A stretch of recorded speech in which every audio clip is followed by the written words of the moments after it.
Hello YouTubers, it's the Author here. So I've got my bike for service, and funny enough today I've got a check engine light just displaying over there, which is really weird because there was nothing wrong with it yesterday.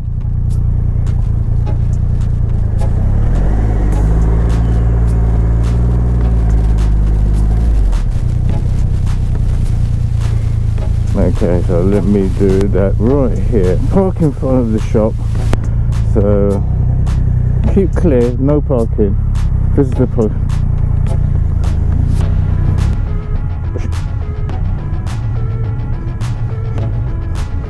I've got my Rocket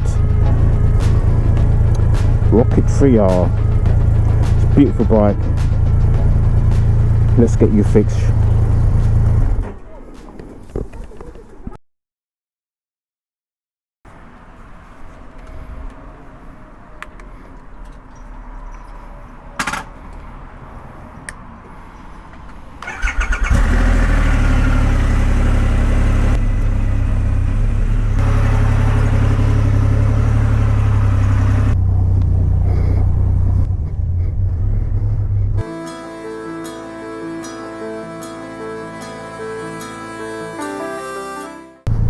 So I'm back after my 2 years service. The damage for this bike for a 2 year service is, drum roll please, £318.50. So not bad, considering it's a Rocket. I like to pay under £300 for my service, but £318 is not too bad. I can't believe that I'm talking about my 2nd year service. Over £300, and it's like, oh, into that kind of territory really. But yeah, so yeah, another service done for the year. The service itself, the cost of parts and all that stuff is still quite fairly cheap, and I'm looking at my bill, and it's about under £70 for all the parts, the oil and all that stuff. So obviously what costs the most is labour. I mean, labour cost is going to be expensive no matter where you go. Any place you go to is always charged quite a lot on labour.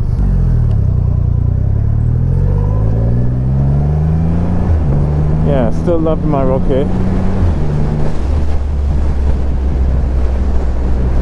Why did I not to a scooter? But it is what it is, you know. You have to get your bike serviced. This bike is still under warranty, and I know some of you guys out there actually service your bike yourselves, but yeah, I don't think I'm good enough to service my bike myself. And there's a lot of questions on servicing your bike, and will it still be in warranty. So probably best for me not to go there. So I'd just rather just get a professional guy to service it, i.e. Triumph, and let that kind of stress go away, so to speak. Things like this, roads like this is where this bike come into it really.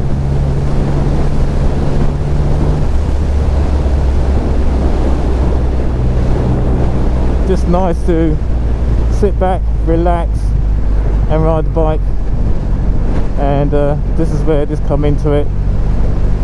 It's October and it's autumn, so I'm not worried about the filth on the road with this bike compared to like my other bikes, or the Ducati especially, where, you know, I'll be worried about little muds and God knows what else. And then on here, this bike here looks good when it's dirty, but it looks even brilliant when it's clean. So when I took my bike for a service, I had an engine light problem, and that was really weird because when I rolled it out the garage, there was no problems with it at all. In fact, the next day, I should say the day before, there was no problem with it. So I don't know what that was all about. In a way, I got the garage connect technicians. The technicians looked at it and they didn't see anything wrong with it. So it was just a matter of resetting it. So that's what was the issue. But that was really weird, because that fault hasn't come up now since.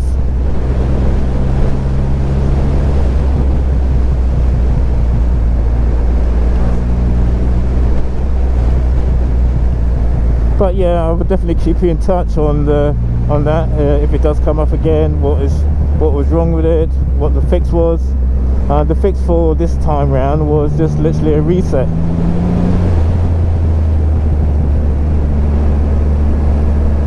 Yeah, so that was really weird, really weird.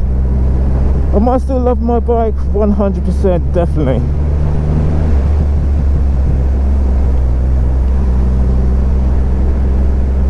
%100%.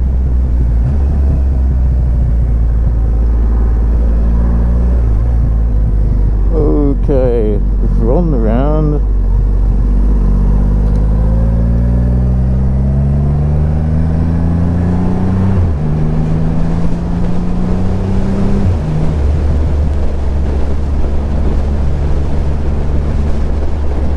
So I just changing the subject slightly. I test ride the Speed Triple, Triumph Speed Triple. Funny enough, that's the first time ever I've actually test ride a Speed Triple. It's weird because I did wanted one of those bikes years ago, but you know, I watched my video on that. So I haven't done any mods on here since the last time we spoke. I'll try to keep this bike as standard as possible. But I think I forgot to mention that I did put a screen. Although the screen is good, but highway motorway speed, I think I need a longer screen. So I probably might end up changing that screen and put a longer one on, just for the highway motorway side of it. But for country roads like this, it's pretty good.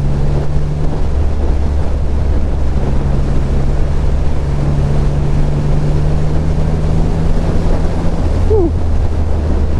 Yeah, it's still got it's still got the torque. I mean, I've been riding this bike now for like 2 years, and you know, I'm kind of used to it now. So if I go onto another bike which has the torque and it's smaller and lighter, you know, it's kind of exciting really.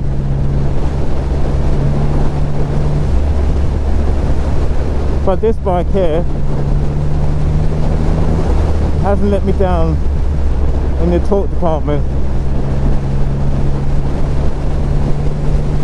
I apologise for the noise. It's, I'm not sure if it's if the wind's buffering on the microphone and you can't hear me. If you can hear me, great, thumbs up on that one.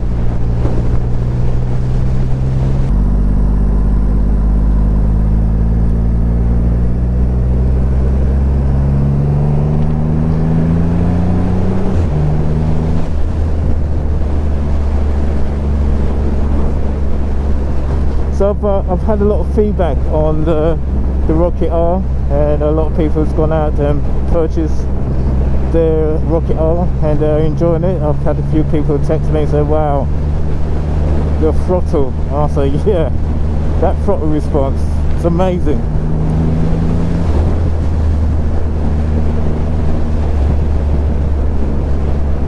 I've had a guy who just literally passed his test, and he wants to go and buy a Rocket, literally passed his test. So to be quite honest, if you've got the money, you can buy anything you want. But I did mention to him myself, you know what, mate, you know, buy yourself another bike. Buy yourself a R if you want to, Rocket R, but buy yourself another bike first, see how you get on, and then go there. Because if I bought this bike when I just passed my test, I don't know, I'll probably be in hospital by now. So, and I think it's nice to build up to it rather than just going. get something like this.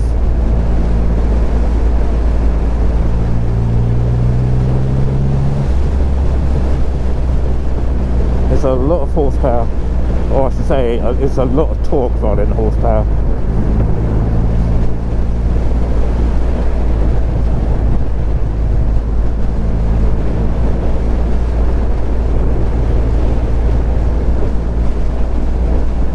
Yeah, this bike is definitely a cruiser for real, because I do like going on roads like this. I do go on motorways as well, but motorways is kind of boring really, hence why I just do this road.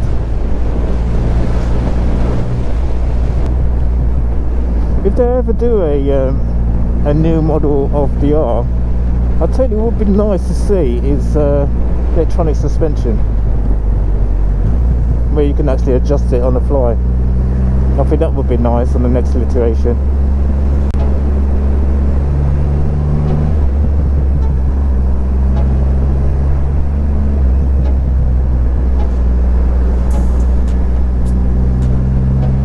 Because I have adjusted my suspension, but only small tweaks. I'm doing small tweaks at a time just to see what it's all about.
Anyway, so this is the Youngster signing out. See you guys another time. We'll keep you updated on any issues on this bike. And if you've got a Rocket R, how are you getting on with it so far? Are you still loving it? Have you sold it? Let me know. It would be nice. It would be nice to see or hear your feedback as well. So yeah. Let us know. See you guys later. Bye for now.